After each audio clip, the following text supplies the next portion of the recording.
1 2 3 4 5 6 7 Manchester city এবং Pep Guardiola যেটা ক্রাইসিসের মধ্যে দিয়ে যাচ্ছেন, সেটা যারা 6 কিংবা 7 বছর বয়সী কেউ যদি ফুটবল খেলা দেখা শুরু করে থাকেন এই বয়সে, তারাও বুঝতে পারবেন যে এরকম ক্রাইসিস পেপ গুয়ার্দিওলা এবং ম্যানচেস্টার সিটি কখনো তাদের ইতিহাসে পড়েন নাই। এই ঘটনা ঘটার ফলে তার ভেতরের জোজে মরিনিওটাকে তিনি বের করে এনেছেন অ্যানফিল্ডের মাঠে। কিন্তু এই ক্রাইসিসটার পেছনের ঘটনাগুলো কি, যে এই ক্রাইসিসে ম্যানচেস্টার সিটি কেন পড়লো, কেন পেপ গুয়ার্দিওলা তাকে এরকম একটা সময়ের সম্মুখীন হতে হয়েছে, সেটার কারণ কি শুধু রদ্রি, নাকি সেখানে হল্যান্ডেরও কিছু দায়ভার আছে, নাকি আরো অন্য কোনো সমস্যা রয়েছে, সেটা একটু আমরা দেখার চেষ্টা করি। ম্যানচেস্টার সিটি যখনই এবং পেপ গুয়ার্দিওলা যখনই আসলে হেমন্তের হাওয়াটা কিছুটা আসে শীতের আগে, সেই হেমন্তের হাওয়ায় এই ম্যানচেস্টার সিটি প্রচুর হোঁচট এর আগে খেয়েছে। শেষ 3, 4 এবং 5 মৌসুমের হিসাব যদি গড়ে করা হয়,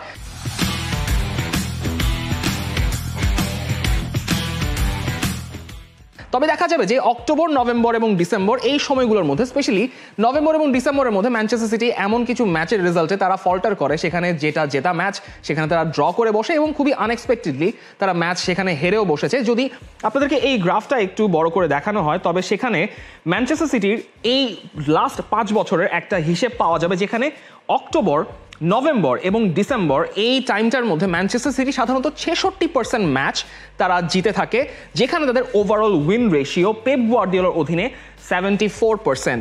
আপনি যদি এই উইন রেশিওর মার্জিনটাকে শুধু নভেম্বর মাসে নামিয়ে আনেন, সেক্ষেত্রে উইন রেশিওটার মার্জিনটা কমে আসে 68.5%, যেটা আবার জানুয়ারি মাসে যে 83.3% জাম্প করে, যেটা ম্যানচেস্টার সিটির জন্য এবং পেপ গুয়ার্দিওলার জন্য সবচেয়ে বেশি। এবং সেখানেই আসলে ম্যানচেস্টার সিটি এমন একটা ম্যারাথন দৌড় দেয়, ওখান থেকেই পেপ গুয়ার্দিওলার এই ম্যানচেস্টার সিটি শেষ 8 বছরে কিংবা 7 বছরে 6টা প্রিমিয়ার লিগ জিতেছে। একটা আনপ্রেসিডেন্টেড ট্রেবলও কিন্তু তারা এই রানের পরে কিন্তু জিতেছে। কিন্তু এই অক্টোবরের 31 তারিখ থেকে, অর্থাৎ 2024 সালের অক্টোবর 31 তারিখ থেকে যদি ডিসেম্বরের 1 তারিখ পর্যন্ত হিসাব করা হয়, তবে সেখানে ম্যানচেস্টার সিটির মার্জিন 0%, অর্থাৎ সেখানে তারা 6টা ম্যাচ হেরেছে, একটা ড্র করেছে এবং বাকি হিসাবটা আপনারা ভালো মতোই জানেন। এরকম ঘটনা কি আগে কখনো ঘটেছিল? এরকম ঘটনা আগে কখনো ঘটেনি, যেটা একটা বড় রিজন এবং the biggest elephant in the room is রদ্রির ইনজুরি। এটা বলতে আর দ্বিধা নেই যে রদ্রি না থাকাটা পানির মতো পরিষ্কার, যে রদ্রি থাকলে ম্যানচেস্টার সিটির পারফরমেন্স কিরকম হয়, রদ্রি না থাকলে ম্যানচেস্টার সিটি কিভাবে ফল্টার করে। সমস্যা আরও হয়েছে যে কেভিন ডি ব্রয়না, তিনি 2 মাস ইনজুরিতে ছিলেন। দু ধরনের ইনজুরি হয়েছে, একটা হ্যামস্ট্রিং ইনজুরি, একটা তার অ্যাবডোমেনের একটা ইনজুরি হয়েছিল। এবং পেপ গুয়ার্দিওলা 1 মাস আগে বলেছিলেন, যখন একটা গাড়িকে আপনি গ্যারেজে ঢোকাবেন, সেই গাড়িটা গ্যারেজ থেকে বের করার পর তখন আর আগের পারফরমেন্সটা আসলে আপনি এক্সপেক্ট করতে পারবেন না। কেভিন ডি ব্রয়নার বয়সও হয়েছে, তার 33 বছর বয়স, তার মিডফিল্ড ক্রিয়েটিভিটিও সেখানে হ্যাম্পার হয়েছে। আরও ইনজুরিতে ছিলেন কাইল ওয়াকার, ইন্টারন্যাশনাল ব্রেকের তিনি একটা হাঁটুর ইনজুরিতে পড়েছিলেন। কোভাচিচ, যিনি কিনা রদ্রির রিপ্লেসমেন্ট রোলটা প্লে করছিলেন, তিনিও 1 মাসের ইনজুরিতে মাঠের বাইরে রয়েছেন। গ্রিলিশ এবং ডকু মাত্রই কিছুদিন আগে ইনজুরি থেকে ফিরে মাঠে কেবল ইন্টিগ্রেশন স্টার্ট করেছেন, যদিও তাদের পারফরমেন্সে ওই আগের মতো, যেটা বললাম যে গ্যারেজ থেকে বের হওয়ার পর তো গাড়ির পারফরমেন্স আপনি সাথে সাথেই ভালো এক্সপেক্ট করতে পারবেন না, সেরকম একটা সিচুয়েশন দেখা যাচ্ছে। আগে সাইড লাইন ছিলেন জন স্টোনসও, তাকে মাঝে মধ্যে হয় তিনি ইনজুরিতে কিছুদিন বাইরে থাকেন, তারপর আবার মাঠে এসে তাকে ওই মেকশিফট ডিউটিগুলো পালন করতে হয়। ম্যানচেস্টার সিটির এই ইনজুরি সমস্যার একটা বড় কারণ আপনি বলতে পারেন যে পেপ গুয়ার্দিওলা প্রতি সিজনেই বেশ কম একটা স্কোয়াড নিয়ে তার সিজনটা শুরু করেন। এই সিজনে ম্যানচেস্টার সিটির স্কোয়াড নাম্বার মাত্র 26 জন, কিন্তু পেপ গুয়ার্দিওলা আপনাকে যুক্তি দেখাতে পারেন যে তিনি তো গত সিজনে 25 জন প্লেয়ার নিয়ে তিনি প্রিমিয়ার লিগ জিতেছেন, দেখাতেই তিনি পারেন। তবে এবারের স্কোয়াডের ডাইনামিকটা একটু বুঝলে আসলে দেখা যাবে যে ম্যানচেস্টার সিটির সমস্যাগুলো কোন জায়গাতে হচ্ছে। এখানে যদি সেই ছবিটা আপনারা পাশের স্ক্রিনে দেখতে পারেন, সেখানে ম্যানচেস্টার সিটির এই বছরের স্কোয়াডটা দেখা যাবে, যেখানে মাতিয়াস নুনেজ মূলত এবার উইংয়ে খেলছেন, জেরেমি ডকু এবং গ্রিলিশ দুজনেই ইনজুরিতে ছিলেন। সো সেখানে একটা বড় চাপ আসলে মাতিয়াস নুনেজের উপর পড়েছে। বের্নার্ডো সিলভা বেশ কয়েকটা রোলেই খেলতে পারেন, গুন্দোয়ান তিনিও বেশ কয়েকটা রোলে খেলতে পারেন, জেমস ম্যাকার্টি, জেকব রাইট তিনিও আসলে তারাও সময় পেয়েছেন। কেভিন ডি ব্রয়না, ফিল ফোডেন, তাদের ক্ষেত্রে সমস্যা হচ্ছে ডি ব্রয়না ইনজুরিতে ছিলেন, ফোডেন এখনো তার অপটিমাম ফর্ম খুঁজে পাননি। মূল সমস্যার জায়গায় আসছি।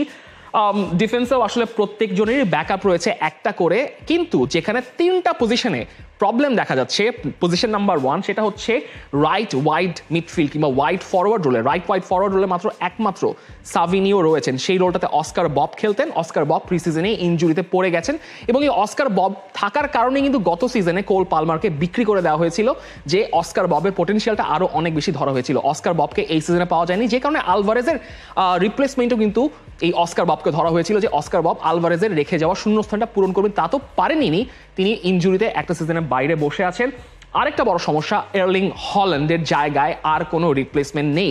হল্যান্ডকে তাই প্রত্যেকটা ম্যাচে প্রত্যেকটা মিনিট খেলতে হচ্ছে, তার কোনো রিপ্লেসমেন্ট নেই স্কোয়াডে। এবং সবচেয়ে বড় সমস্যা, the elephant in the room, সেটা হচ্ছে রদ্রির রোলে। রদ্রি তো পুরো সিজন মাঠে নেই এবং রদ্রির যে রিপ্লেসমেন্ট মাতেও কোভাচিচ, তিনিও ইনজুরিতে মাঠের বাইরে আছেন। সেক্ষেত্রে ওই রোলটাতে ডাবল পিভট রোলে হয় কখনো গুন্দোয়ান সিলভাকে খেলতে হচ্ছে, কখনো নুনিয়েজ নেমে আসছেন। সেই জায়গাগুলোতে আসলে স্কোয়াড এই ডায়নামিকটা পূরণ করা সম্ভব হচ্ছে না। রুবেন দিয়াজ একটা বড় সময় ইনজুরির বাড়িতে ছিলেন। আরেকটা বড় সমস্যা, সেটা হচ্ছে যেটা পেপ গার্দিওলার এগেইনস্টে করা হয়ে থাকে, যে তার স্কোয়াডের প্লেয়াররা বুড়িয়ে গেছেন। কতটা বুড়িয়ে গেছেন সেটা একটু দেখা দরকার। এই গ্রাফিক্স বা এই চার্ট থেকে 16 থেকে 24 বছর পর্যন্ত ধরা হয়েছে একটা ইউথ এজ, 24 থেকে 29 বছর পর্যন্ত ধরা হয়েছে ফুটবলারদের পিক এজ, এবং 29 থেকে বাকি যে 36, 37, 38 এই বয়স পর্যন্ত ম্যানচেস্টার সিটির ফুটবলার নেই, তাদের পর্যন্ত ধরা হয়েছে যে প্রাপ্তবয়স্কের পরবর্তীতে যারা একটু পরন্ত বেলায় পড়ে গেছেন, যাদের কাছ থেকে আপনি অপটিমাম পারফরমেন্স পাবেন না। সেই মেট্রিকে আসলে এখন ম্যানচেস্টার সিটির যে স্কোয়াড ডাইনামিক রয়েছে, সেখানে মোট 5 জনের মতো প্লেয়ার রয়েছেন যারা তাদের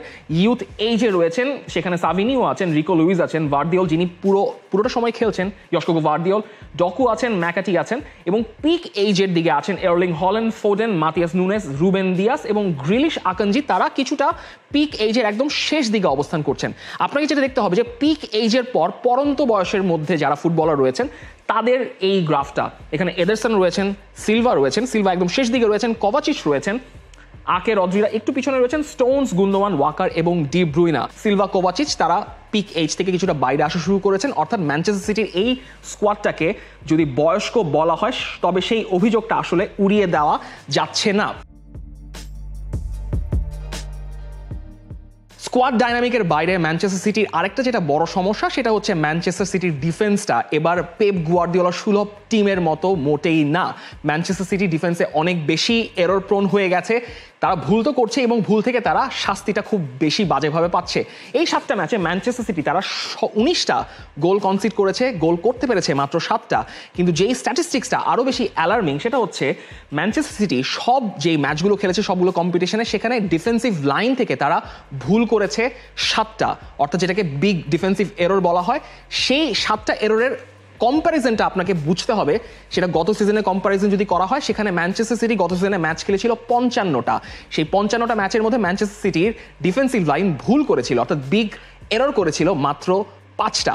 অর্থাৎ এই কয়টা ম্যাচের মধ্যে সেই এরর কাউন্টটাকে ম্যানচেস্টার সিটি ছাড়িয়ে গেছে। ম্যানচেস্টার সিটির এই ডিফেন্সিভ এররগুলো খুঁজে পেতে আপনাকে খুব বেশি দূর একটা যেতে হবে না। লিভারপুলের সঙ্গে যে এই ম্যাচটাতে তারা 2-0 গোলে হেরে গেল, সেখানে ম্যানচেস্টার সিটি সেকেন্ড গোলটা কিভাবে কনসিড করলো, একটা কেলেহার একটা লং বল খেললেন, সেই লং বল থেকে সেটাকে ক্লিয়ার করার চেষ্টা করেছিলেন আকানজি, সেটা রুবেন দিয়াস ঠিক মতো কন্টেইন করতে পারেননি, নুনিয়েস তাকে ঠেকিয়ে রেখেছিলেন। ওয়াকার এমনভাবে বলটা আবার ক্লিয়ার করার চেষ্টা করলেন, সেখান থেকে লুইস দিয়াস বলটা নিয়ে সামনে এগিয়ে গেলেন, সেখানে স্টেফান ওর্তেগা লুইসকে ফেলে দিলে সেখান থেকে একটা পেনাল্টি চান্স তারা পেল। কিংবা বোর্নমাউথের এগেইনস্টে যখন তারা পেনাল্টি বক্সে তারা সেট পিস কনসিড করেছে, সেখান থেকেও তারা বল ক্লিয়ার করতে পারেনি, সেখান থেকে একটা direct অ্যাটাকে Manchester city gold concede করলো ইভানিলসনের কাছে। অনেক বেশি ফাস্ট অ্যাটাকে এবং ডিরেক্ট অ্যাটাকে তারা যেমন চান্স কনসিড করছে, তেমনি তারা গোলও অনেক বেশি কনসিড করছে। লাস্ট কয়েকটা সিজনে, স্পেসিফিকলি 5টা সিজন যদি আপনি কনসিডার করেন, সেক্ষেত্রে ম্যানচেস্টার সিটি অর্থাৎ পেপ গার্দিওলা ম্যানচেস্টার সিটি ক্রমশই তারা কাউন্টারে বিগ চান্সেস অনেক বেশি কনসিড করেছে এবং প্রত্যেক সিজনেই সেটা সংখ্যা ক্রমান্বয়ে বেড়েছে। সেটা হচ্ছে 2020-21 থেকে তারা 1.3, এরপর সিজনে 1.6, এরপর সিজনে কিছুটা কমে এসছিল বটে, কিন্তু তার পরবর্তীতে আবার বাড়তে বাড়তে এই সিজনে সেটা 2.9-এ গিয়ে ঠেকেছে। অর্থাৎ ম্যানচেস্টার সিটি প্রত্যেক 90 মিনিটে তারা প্রায় প্রত্যেক ম্যাচে 2.9 বিগ চান্সেস কনসিড করে আসছে প্রত্যেকটা ম্যাচে। এই সিজনে ম্যানচেস্টার সিটি তারা 0.91 ফাস্ট ব্রেকে চান্সেস কনসিড করছে, যেটা অন্য যে কোনো সিজনের চাইতে ইনফ্যাক্ট পেপ গার্দিওলার জন্য একটা রেকর্ড পরিমাণ হাই। এরকম বিগ চান্সেস তিনি এর আগে ফাস্ট ব্রেকে কনসিড করেননি তার ক্যারিয়ারে, যেটা এই সিজনে ম্যানচেস্টার সিটি এই অবস্থায় করে আসছে। সিটির জন্য মূল সমস্যাটা হচ্ছে এই ডিফেন্সিভ এবং মিডফিল্ড লাইনে যে তারা বলটা রাখতে পারছে, বল যখন তারা পজিশন তাদের পায়ে রয়েছে তখন তারা বলটা রাখতে পারছে, কিন্তু যখন তারা বলের পজিশন হারিয়ে ফেলছে তখন সেকেন্ড বলটা উইন করার ক্ষেত্রে কিংবা ওই কাউন্টার প্রেস করে বলটা উইন করার ক্ষেত্রে তাদের যেই মিডফিল্ড লাইন রয়েছে, সেটা আপনি কভাচিচের কথা বলুন, সেটা আপনি মাতিয়াস নুনেজ, গুন্দোয়ান কিংবা ফোডেনের কথা বলুন, তারা সেই কাজটা করতে পারছে না, যেই কাজটা অ্যাকচুয়ালি রদ্রি ভালো করতে পারতেন, যেই কাজটা ডিফেন্সিভ লাইনে বসে রুবেন দিয়াসরা ভালো করতে পারতেন। ম্যানচেস্টার সিটির মিডফিল্ড সলিডিটি না থাকা এবং ডিফেন্সিভ এররের কারণে দুটো সমস্যায় মূলত দলকে ভুগতে হচ্ছে। একটা হচ্ছে কাউন্টার প্রেসে ম্যানচেস্টার সিটি বারবার বিটেন হয়ে যাচ্ছে, এবং সেকেন্ড, ম্যানচেস্টার সিটি অন্য যে কোনো সিজনে চাইতে তাদের মাঝমাঠ থেকে অনেক বেশি চান্সেস কনসিড করছে, বা ওই মাঝমাঠ থেকে তাদের অনেক বেশি আক্রমণ ঠেকাতে হচ্ছে। যেমন এই ধরনের সিচুয়েশনে দেখা যাচ্ছে লিভারপুলের ক্ষেত্রে যে কার্টিস জোন্স আসলে বলটা ডিসপোজেস করলেন, সেখান থেকে খুব ইজিলি ম্যানচেস্টার সিটির হাফে একটা চান্স লিভারপুল আক্রমণ করলো, কিংবা গুন্ডোয়ান যখন বল পাচ্ছেন তখন তার কাছ থেকে গ্রাভেনবার্গ খুব ইজিলি বলটা ডিসপোজেস করে বলটা নিয়ে যাচ্ছেন।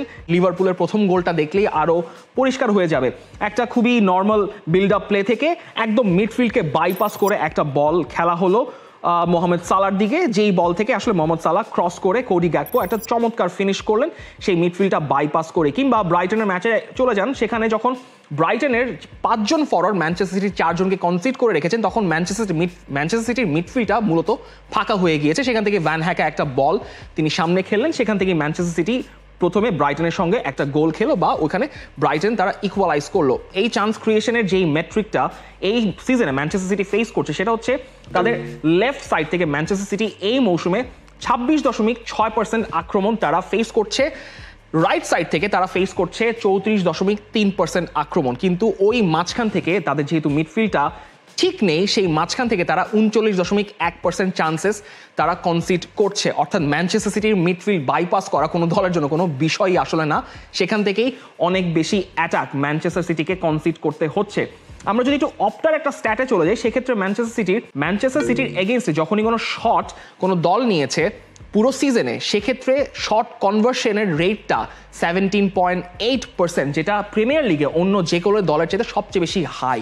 অর্থাৎ ম্যানচেস্টার সিটির বক্সে ঢুকে যদি আপনি কোনো শট নেন, সেই শটটা যদি ভালো হয় তবে সেখানে একটা গোল অবধারিত, এবং সেই শটের এক্সজি পার শটটা যদি হিসাব করেন আপনি এক্সজি দিয়ে, সেটা হচ্ছে 0.17, যেটাও এই প্রিমিয়ার লিগে অন্য যে কোনো দলের চাইতে সবচেয়ে বেশি হাই। এরপর সর্বোচ্চ এক্সজি পার শট ফেস করছে ইপসউইচ টাউন, সেটা 0.14, সেখানেও কিন্তু একটা বড় পার্থক্য রয়েছে। তারপর রয়েছে ম্যানচেস্টার ইউনাইটেড, তারপর রয়েছে ব্রাইটন অ্যান্ড হোভ অ্যালবিয়ন। এবং শট চান্সেস এবং গোল শটস ইন দ্য বক্সেও কিন্তু ম্যানচেস্টার সিটি সেকেন্ডে রয়েছে, অর্থাৎ 76.84% শট তারা বক্সে কনসিড করছে, যেটাও আসলে অনেক বেশি হাই ম্যানচেস্টার সিটির তুলনায়। এই না হয় ডিফেন্সিভ ল্যাপসেস এবং মিডফিল্ডের কথা গেল, ম্যানচেস্টার সিটি তো আসলে গোলও লাগবে, গোলও তো আসলে আসছে না। এয়ারলিং হল্যান্ড তিনি গোল খরায় ভুগছেন, কিংবা গোল করার ব্যাপারে একটা ডায়েট মেনটেন করছেন।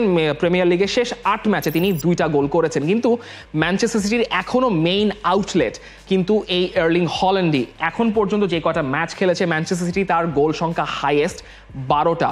এরপরে সর্বোচ্চ গোলের সংখ্যাটা জানতে চান যে কে করেছে এবং সেই সংখ্যাটা কত? মাত্র 3টা। সেটা করেছেন কভাচিচ এবং গুভার্দিওল মিলে। কভাচিচ একজন সেন্ট্রাল মিডফিল্ডার, গুভার্দিওল একজন সেন্ট্রাল ডিফেন্ডার, তারা 3টা করে গোল করেছেন। গুভার্দিওল মোস্টলি তিনি সেট পিস সিচুয়েশন থেকে বা সেট পিস থেকে গোল করেছেন, কোভাচিচ তো এখন ইনজুরিতে পড়ে আছেন। যেটা আরও চিন্তার বিষয় সেটা হচ্ছে সাভিনিও, তিনি বেশ প্রসপেক্ট এবং অ্যাম্বিশন নিয়ে ম্যানচেস্টার সিটির এই প্রজেক্টে এসেছিলেন, তার কাছ থেকে মোট 4টা অ্যাসিস্ট এসছে, 17টা ম্যাচ তিনি খেলেছেন, তার কাছ থেকে এখন পর্যন্ত কোনো গোল আসেনি। ফিল ফোর্ডেন, যিনি প্রিমিয়ার লিগের best player of the season ছিলেন, তার কাছ থেকেও এখনও সেই আশানুরূপ পারফরমেন্সটা পেপ গুয়ার্দিওলা পাননি। এবং আপনি যদি ফোর্ডেন, সাভিনিও তাদেরকে মিলান, তবে তারা সব কম্পিটিশন মিলে এখন পর্যন্ত 15টা শট নিয়েছেন, একটা গোলও তারা এখন পর্যন্ত করতে পারেননি। এবং আরেকজন যে আউটলেট রয়েছেন ম্যানচেস্টার সিটির ক্ষেত্রে, যার কাছ থেকে আক্রমণের বেশ কিছু সময় ফলাফল পাওয়া যায়, সেই বের্নার্ডো সিলভা, তিনি 20+ শট নিয়েছেন, সেখান থেকেও তিনি কোনো গোল এখন পর্যন্ত করতে পারেননি।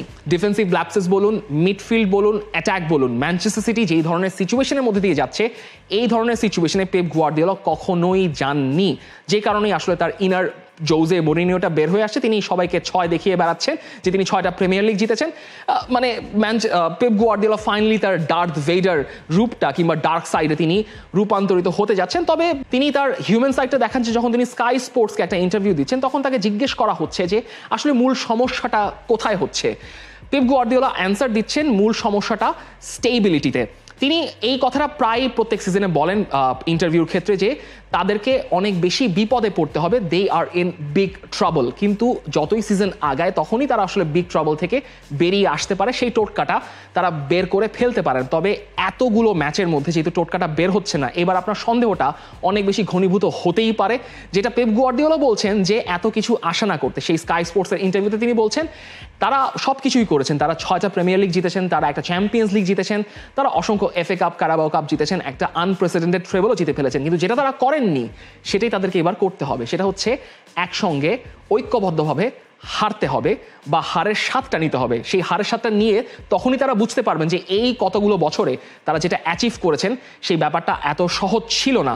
সেই স্টেবিলিটিটাকে নিয়ে তিনি দুষছেন এবং সেই স্টেবিলিটি না আসা পর্যন্ত তিনি বলছেন যে এর আগে কিছু আশা করা সম্ভব নয়, এবং যদি বেশি সেই স্টেবিলিটিটা আনস্টেবিলিটির দিকেই থাকে তবে ম্যানচেস্টার সিটির হয়ে কন্ট্রাক্ট এক্সটেনশনের পরও আসলে পেপ গার্দিওলা চাকরিটা ছেড়ে দিলে অবাক হওয়ার কিছু থাকবে না। তবে এরকম ঘটনা যে কখনো ম্যানচেস্টার সিটি কিংবা পেপ গার্দিওলার ইতিহাসে ঘটবে সেটা আপনি কখনো চিন্তাও করেননি, পেপ গার্দিওলা চিন্তা করেননি, যে কারণে এই ধরনের ক্রাইসিসে পেপ গার্দিওলা এবং ম্যানচেস্টার সিটিকে যেতে হচ্ছে। ম্যানচেস্টার সিটির এই ক্রাইসিস মোমেন্টটা কিভাবে শেষ হতে পারে, কিংবা পেপ গার্দিওলা আসলে কি যেরকম করে জানুয়ারি মাস থেকে একটা ফল তিনি বের করে নিয়ে আসেন, সলিউশন তিনি বের করে নিয়ে আসতে পারেন, সেটা কি তিনি এইবার বের করতে পারবেন কিনা? আপনারা কি মনে করছেন? আপনাদের যদি কোনো পরামর্শ আপনারা পেপ গার্দিওলাকে দিতে চান, ম্যানচেস্টার সিটিকে দিতে চান, সেটা জানিয়ে দিতে পারেন আমাদের কমেন্ট সেকশনে। For more updates, subscribe to our YouTube channel and click on the bell icon. Follow us on Facebook and Instagram. Download T-Sports app to enjoy exciting games and highlights. Visit tsports.com.